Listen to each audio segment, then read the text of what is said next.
Carol, muito rapidamente, só para dar continuidade à pergunta sobre imigração, primeiro, o presidente Trump, durante a campanha de 2024, disse o seguinte sobre imigração ilegal.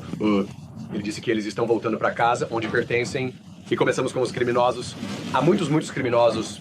A NBC News soube que o ICE prendeu 1.179 imigrantes indocumentados no domingo, mas quase metade deles, 566 dos migrantes, parece não ter antecedentes criminais, além de ter entrado no país ilegalmente. O presidente ainda está focado exclusivamente nisso, que é um crime civil, não é criminal, é um crime federal. Então, estou perguntando, embora ele tenha dito que iria focar primeiro nesses ofensores violentos, então esses ofensores violentos não são mais a justificativa para que essas pessoas sejam deportadas. O presidente disse inúmeras vezes durante a campanha, eu estive com ele nos comícios, sei que você também esteve lá cobrindo, Peter, que ele está focado em lançar a maior operação de deportação em massa da história americana de criminosos ilegais.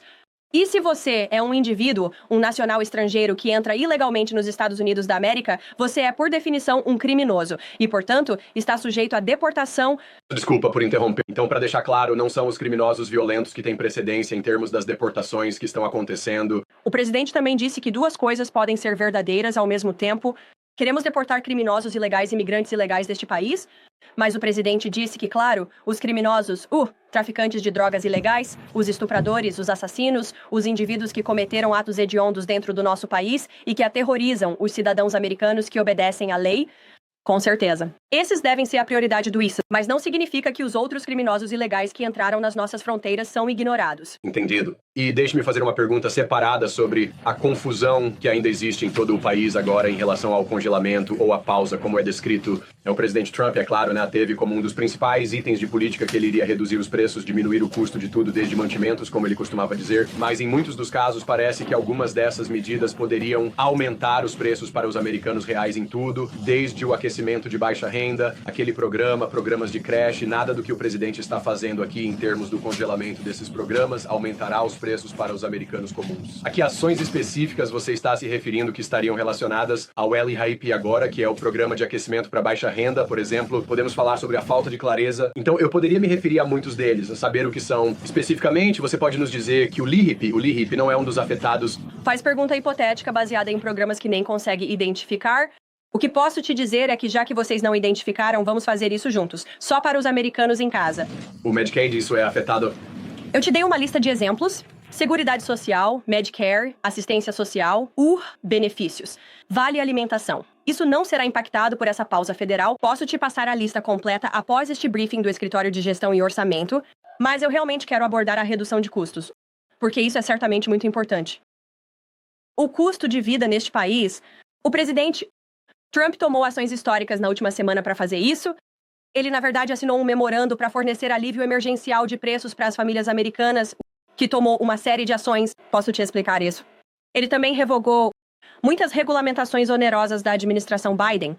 Sabemos que nos últimos 4 anos as famílias americanas foram essencialmente taxadas 55 mil dólares em regulamentações da administração anterior.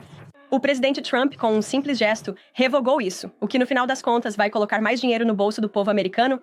Então, a desregulamentação é um grande assunto. E então, quando se trata de energia, quero dizer, o presidente assinou uma ordem executiva para declarar uma emergência nacional de energia aqui em casa, o que vai tornar a América dominante em energia. Sabemos que a energia é um dos principais fatores que impulsionam a inflação. Então, é por isso que o presidente quer aumentar nossa oferta de energia para reduzir os custos para os americanos. O boom energético de Trump está chegando, e os americanos podem esperar por isso. Obrigado.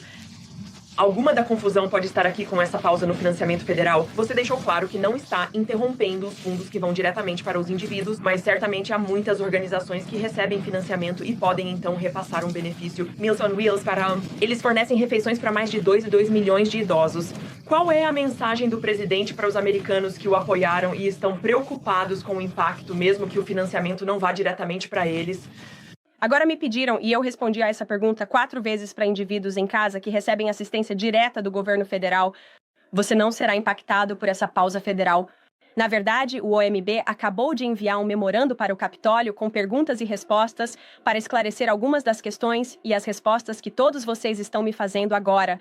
Novamente, a assistência direta não será impactada. Me perguntaram e eu respondi sobre esse memorando do OMB. Há muitos outros tópicos do dia. A assistência direta que está nas mãos do povo americano não será impactada. Novamente, continuaremos a fornecer essa lista à medida que ela for se concretizando, mas o OMB agora está focado em analisar os gastos do governo federal, que é exatamente o que o povo americano elegeu o presidente Trump para fazer. E uma pergunta sobre a linha aérea sobre imigração. Dos 3.500 arrestos que o ICE fez até agora, desde que o presidente Trump voltou ao cargo, você pode apenas nos dizer os números? Quantos têm um registro criminal em comparação com aqueles que estão apenas no país ilegalmente? Todos eles porque quebraram as leis do nosso país e são, portanto, criminosos. A administração anterior não via assim. É uma mudança cultural ver quem quebra nossas leis de imigração como criminoso, mas é isso que são.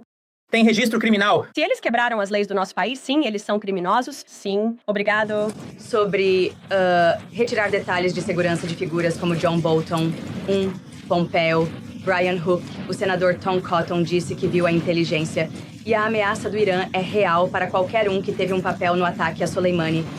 Ele estava preocupado que isso não impactasse apenas aqueles indivíduos, mas potencialmente suas famílias, pessoas inocentes, amigos, qualquer um que estivesse perto deles quando estivessem em público. O presidente está aberto a reconsiderar sua decisão? O presidente foi questionado e respondeu a isso ontem. E ele foi firme em sua decisão, apesar de alguns dos comentários que você mencionou, e ele deixou muito claro que não acredita que os contribuintes americanos deveriam financiar detalhes de segurança para indivíduos que serviram no governo pelo resto de suas vidas. E não há nada impedindo essas pessoas que você mencionou de obter segurança privada? É assim que o presidente se posiciona sobre isso. Não tenho atualizações sobre isso. Na verdade, eu conversei com o escritório de pessoal da presidência, que me disse diretamente que há um fluxo tão grande de currículos para esta administração que é incrivelmente avassalador. Não falta talento para a administração Trump. Reagan Reed, ele assumiu alguma responsabilidade se algo acontecesse com essas pessoas. Ele sentiria de alguma forma que sua decisão foi um fator nisso. O presidente respondeu ontem. Eu deixaria você com os comentários dele. Reagan, já que você está na última fila, eu te ouço. A última fila não recebeu muita atenção nos últimos 4 anos, então estou feliz em responder sua pergunta. Eu posso prever.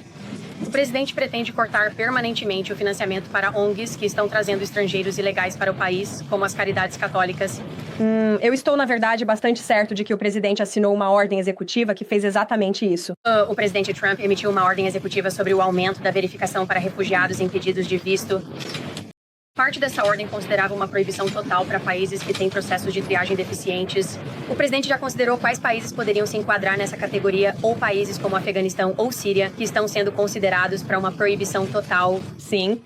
Então, o presidente assinou uma ordem executiva para agilizar a verificação de solicitantes de visto e de imigrantes ilegais, neste país que estão vindo, é claro, de outras nações. Isso também direcionou o secretário de Estado a revisar o processo e garantir que outros países ao redor do mundo estejam sendo completamente transparentes com nossa nação e com os indivíduos que estão enviando para cá. E assim, o secretário de Estado foi orientado a relatar de volta ao presidente. Eu ainda não vi esse relatório. Nós só estamos aqui há alguns dias, Sandy. Sobre congelamento de fundos federais. Quem aconselhou o presidente sobre a legalidade de dizer às agências governamentais que elas não precisam gastar o dinheiro que já foi apropriado pelo Congresso? Bem, como o memorando do OMB afirma, isso está certamente dentro dos limites da lei. Então, o escritório do conselheiro da Casa Branca acredita que isso está dentro do poder do presidente para fazer e, portanto, ele está fazendo. Certo. Então, eles discordam dos legisladores que dizem que não tem o poder de congelar esse fundo. Eu destaco a linguagem no memorando que isso está dentro da lei. E tudo isso aconteceu na noite de sexta-feira. A administração demitiu vários inspetores gerais sem dar ao Congresso a notificação de 30 dias exigida por lei de que eles estavam sendo demitidos. Eu acho que só restaram 2 no DOJ-DHS e o DOJ. E então, ontem, vimos vários promotores, acredito que 12, sendo demitidos do Departamento de Justiça, que trabalhavam nas investigações sobre o presidente. Como você sabe, né, eles são promotores de carreira, portanto, têm proteções de serviço civil. Como a administração está decidindo quais leis seguir e quais ignorar? Portanto, é a crença desta Casa Branca, no escritório do conselheiro da Casa Branca, que o presidente estava dentro de sua autoridade executiva para fazer isso. Ele é o executivo do Poder Executivo e, portanto, ele tem o poder de demitir qualquer pessoa dentro do Poder Executivo que ele desejar. Também há um caso que foi para a Suprema Corte em 2020, Scala Law, LLC contra a alfândega. Eu aconselharia você a olhar para esse caso. E essa é a legalidade na qual esta Casa Branca se baseou. Este foi um memorando enviado pelo escritório de pessoal presidencial e o presidente é o líder dessa Casa Branca. Então, sim. O presidente Trump encerrou o financiamento para a UNRWA e também designou os Houthis como uma organização terrorista estrangeira. Ambas foram decisões que a administração anterior havia revertido. Então, aqui está a minha pergunta. Haverá uma investigação sobre quem deu à administração anterior esse conselho terrível. Bem, esse é um ponto muito bom. Eu não ouvi discussões sobre tal investigação, mas não seria uma má ideia, considerando que os Houthis certamente são terroristas. Eles lançaram ataques a navios da Marinha dos Saudi ao redor do mundo, e então eu acho que foi uma decisão muito sábia dessa administração redesigná-los como um grupo terrorista, porque eles são, e eu acho que foi uma decisão tola da administração anterior fazer isso. Quanto a uma investigação, não tenho certeza sobre isso, mas não é uma má ideia.